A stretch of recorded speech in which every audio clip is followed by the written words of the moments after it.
Ato na mapikir ka rin sa kamumay ni. Basta mayali sa dita. Ang kayo to? Ada gusto niyan. Ang iyang kamuma. Kari mabot na mapikir ka munura sa ano. Ay sa mga mudala na tumali mo makan pugating. Ngahan, pagatingin. Nanas ka mabot ako. Leto na mapikir ka dyan. Tungag si Patalokos. Ang iyang kamuma. Wah. Si Patalok. Wah, akin na, tudang ipengaruman yan ay na, tumading buma. Kan pagating eh. Subhanallah. Ang Islam po ay relihiyon ng kalinisan.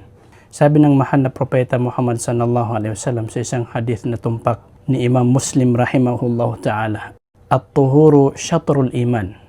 Ang kalinisan ay kalahati ng pananampalataya.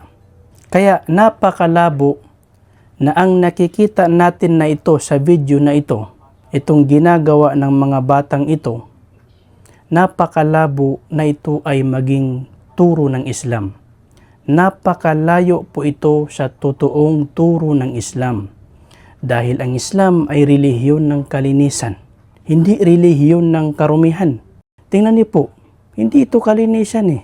Karumihan po ito at nakakadiri po ito. Maalingasaw din po ito sa amoy. Hindi po kaaya-aya ang amoy nito. So malabo na ito ay maging turo ng Islam.